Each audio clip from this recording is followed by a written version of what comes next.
तो नंद बाबा ने 2 लाख ब्राह्मणों को बुलाया, गायों का दान दिया है।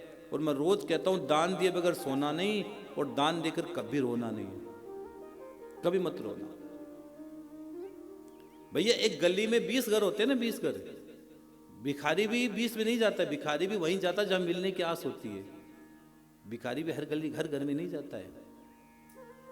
इसलिए जो व्यक्ति देता है, मैं तो हमेशा भगवान से प्रार्थना करता हूं कि आप लोग देने वाले बनो। जो मजा खिलाने में वो खाने में नहीं है, जो मजा बांटने में वो बटोरने में नहीं है। जिसने किसी भूखे को भोजन करवा के आते हो, मन बड़ा प्रसन्न रहता है, आज मैंने भोजन करवा दिया। अच्छा काम करके तो कलेजा प्रसन्न होता है। बुरे काम भले ही कुछ समय के लिए शांति दे सकते हैं, बुरे काम की क्षणिक शांति है, और भैया अच्छे काम की जीवन भर शांति है, हमेशा भर शांति। तो जीवन में कुछ भी हो, मेरे गुरुदेव भगवान कहते थे कि 10वां हिस्सा दान करो आप, 10वां हिस्सा दान करो। जो भी कमा रहे हो, फिर आपकी कमाई पूरी रूप से शुद्ध हो जाएगी। जीवन में देखो, ऐसा नहीं किसी जीवन में कोई बार गलत धन आता ही आता है। ये पूरे जीवन में न जाने कितनी बार गलत धन आ जाता होगा। तो उसकी निवृत्ति के लिए अगर आप 10वां हिस्सा दान करते रहोगे तो आपके घर में कोई भी गलत धन प्रवेश ही नहीं कर सकता। अगर प्रवेश कर गया, वो उसका भी चला जाएगा, वो भी चला जाएगा। और मैं तो एक बात कहता हूं भाई रे, भगवान अगर आपको काबिल बनाए तो देना जरूर। जहां आपका मन करे वहां देना, जहां आपका मन कर जाए वहां दे देना, लेकिन जीवन में देना जरूर आप। हाँ, दाग तेरे दामन के धुले न धुले, नेकियां तेरी तराजू में तुले न तुले। आज ही कर ले तो गुनाहों से तौबा, भगवान जाने कल तेरी आंख खुले न खुले। भरोसा थोड़ी है जिंदगी का। और कोई चीज कल पर मत छोड़ना। एक बार एक याचक ही मांगने के लिए आया धर्मराज के पास। बहुत गहरी बात बता रहा हूं। धर्मराज के पास मांगने के लिए आया याचक, तो धर्मराज ने कह दिया कल आना।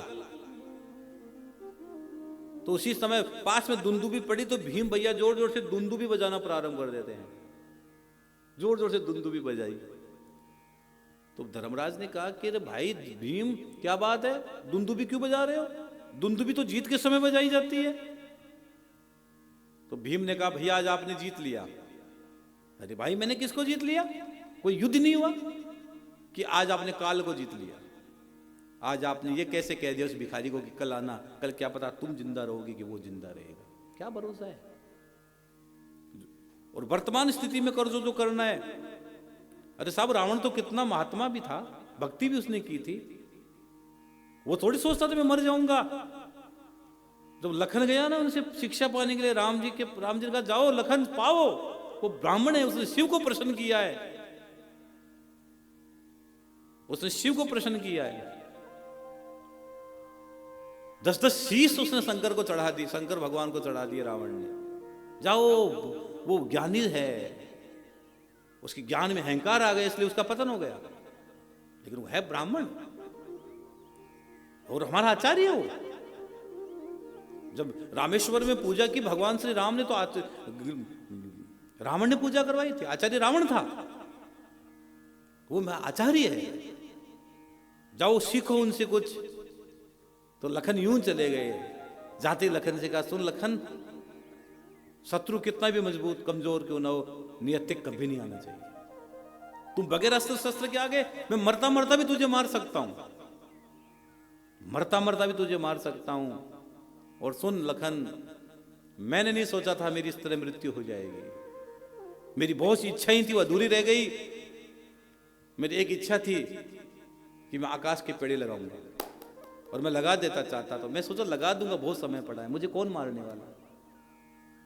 मेरी इच्छा थी कि अग्नि में धुआं नहीं हो, अग्नि को धुएं से रहित कर दूं, मैं कर सकता था, लेकिन मैंने सोचा कर लूंगा, मुझे कौन कहने वाला है। मेरी एक इच्छा और भी थी। लखन ने कहा क्या? कि एक इच्छा ये थी कि सोने में सुगंध हो जाए, सोने में सुगंध होनी चाहिए। सोने में सब कुछ, लेकिन सुगंध नहीं है यार। देखने में सुंदर है सोना, सब अच्छा है, भाव भी अच्छे खासे हैं, लेकिन सुगंध नहीं है सोने में। मेरी इच्छा कि सुगंध हो जाए सोने में, मैं नहीं कर पाया। वो रावण बोल रहा है त्रिलोक विजेता था। आप और हम तो है क्या? वो शक्तिमान था, उसने भक्ति कर महादेव को प्रसन्न किया। इसलिए उसने कहा कोई चीज कल पर मत छोड़ना।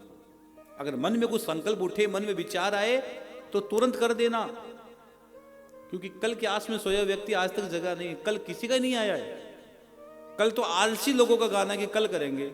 आलसी लोग क्या कहते, कल करेंगे महाराज, आज निकल देखेंगे। कल क्या देखोगे? इसलिए सावधान। और मेरे बहन भाई, जो करोगे वही आपके साथ जाने वाला है, इसके अलावा आपके साथ कुछ भी जाने वाला नहीं है, क्योंकि ये जिंदगी किराए का घर है। कभी ना कभी बदलना पड़ेगा। मौत जब तुमको आवाज देगी तो यहां से निकलना पड़ेगा।